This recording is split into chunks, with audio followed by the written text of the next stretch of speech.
구익남님도 월부 너나이님도 아마 똑같이 말씀하실 겁니다. 부동산은 매수하기 전에 제대로 꼭 공부해야 된다고요. 하지만 저는 오늘 주장합니다.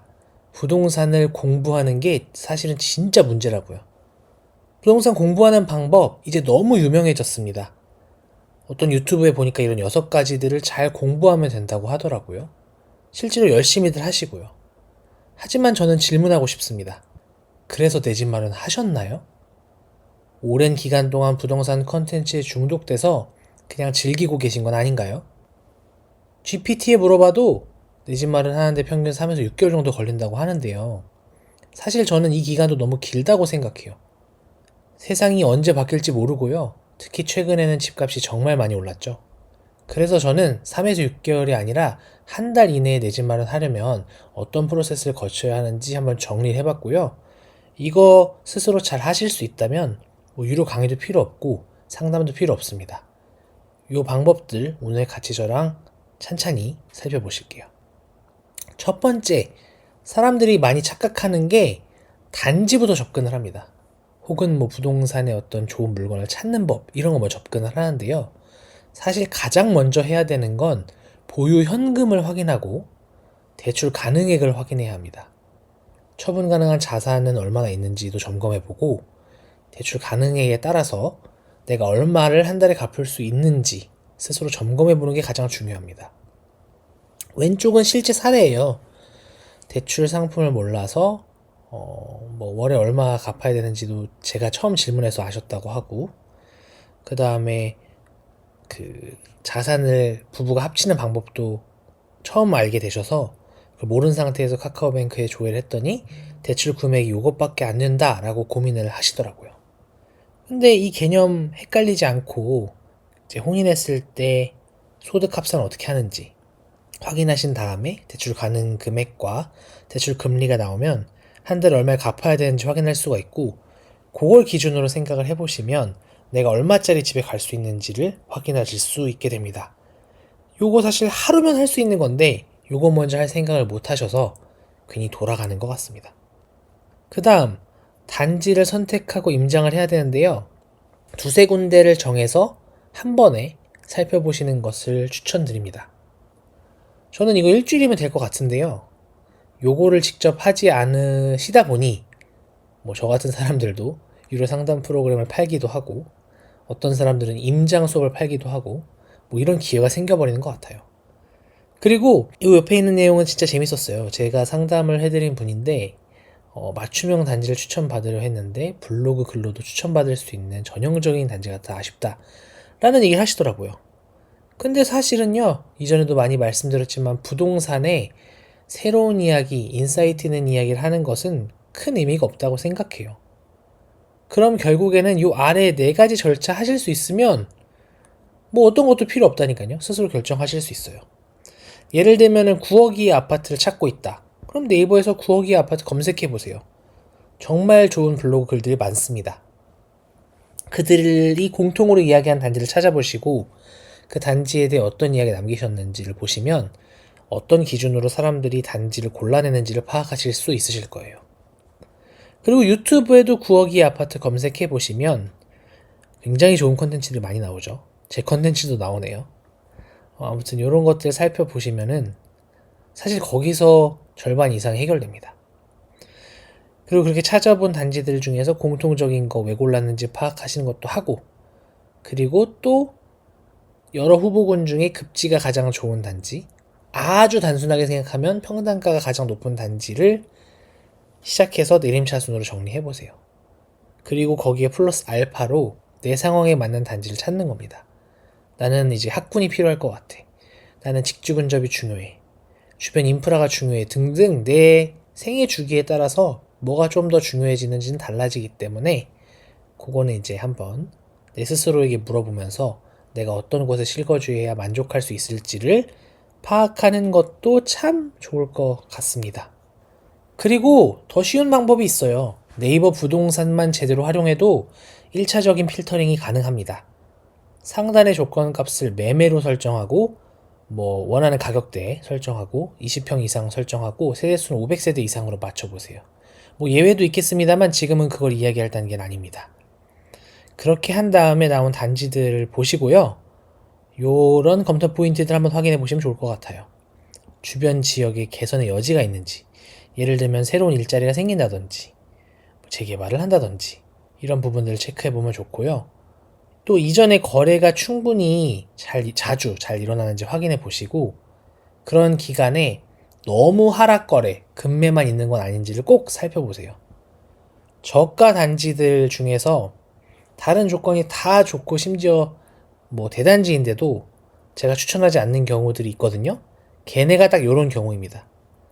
가끔 제가 올린 컨텐츠들 보면서 왜 여기는 추천 안 하세요? 라고 의문이 드셨다면 꼭 2번을 확인해 보세요.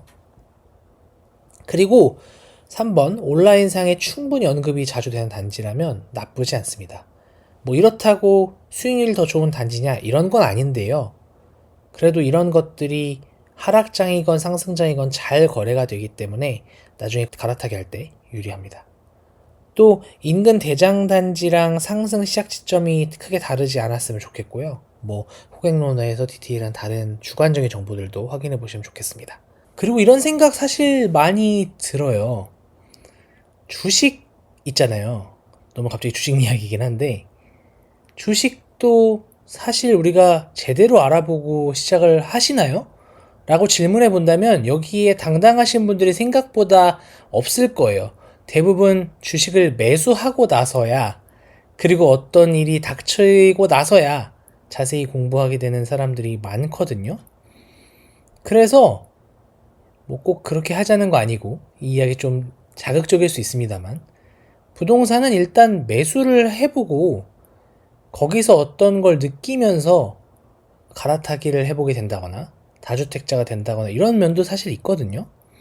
그래서 첫 번째 집은 크게 이상하지 않은 거 잘 골라가지고 일단 사보는 게 좋을 것 같아요.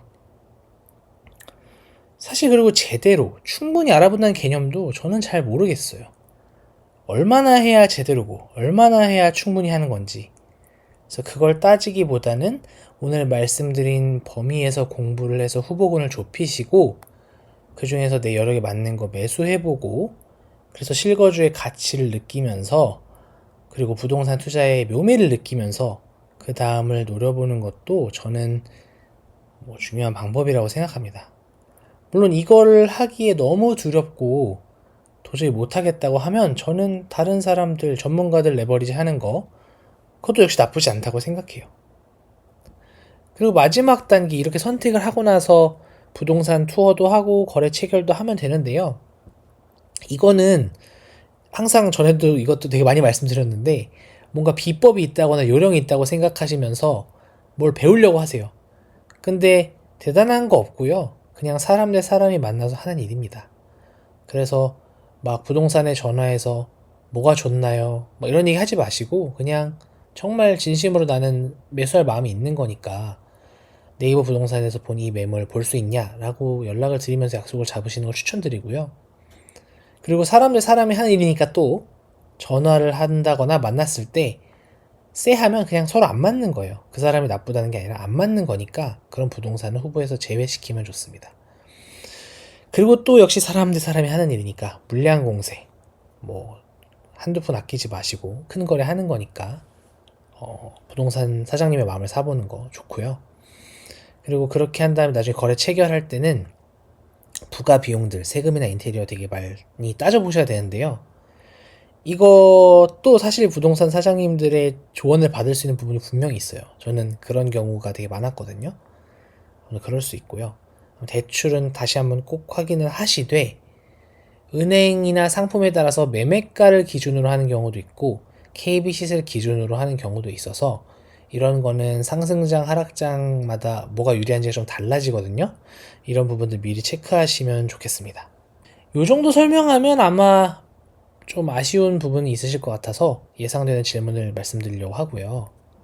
보통 이런 거 설명하고 나면 이 질문 많이 하시더라고요. 월에 내가 얼마 버는데 얼마짜리 단지를 사야 적합하냐? 라고 물어보시는데 그런 건 없습니다. 내가 얼마의 부담을, 대출 부담, 월 상환의 부담을 가질 수 있냐가 중요한 거라서 그건 스스로에게 물어보셔야 됩니다. 남한테 물어보시면 안 됩니다.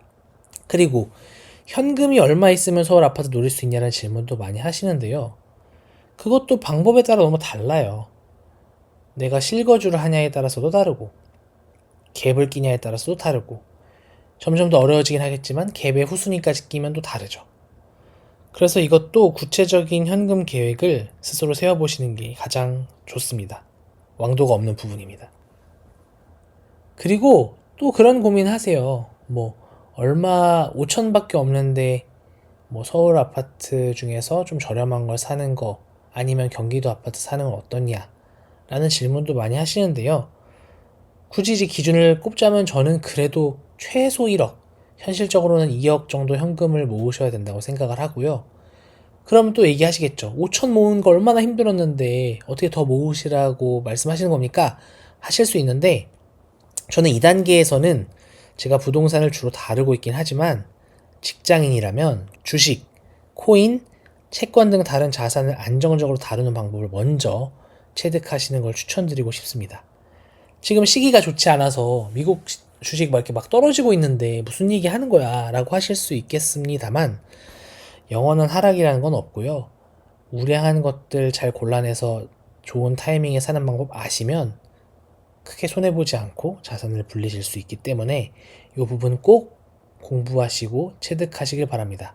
저는 부동산 공부보다 이쪽 공부를 더 많이 오래 꾸준히 잘 하셔야 된다고 생각을 하고요.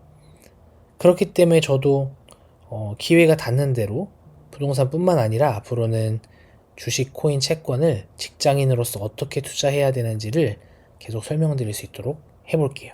그리고 이런저런 궁금하신 사항들 되게 많으실 거고, 그리고 앞에 이야기 들어서도 도대체 어떻게 부동산 좋은 거 골라내고 어떻게 빨리 한 달 안에 해결할 수 있지? 라는 고민이 분명히 남아 계실 것 같아서 그에 대한 해결책 오늘도 고정 댓글에 남겨놨으니까 꼭 확인해 보시면 좋겠습니다.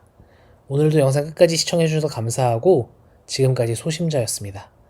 오늘 영상 마음에 드셨다면 구독, 좋아요, 알림 설정 꼭 부탁드리겠습니다. 이번 주도 화이팅 하시고요. 감사합니다.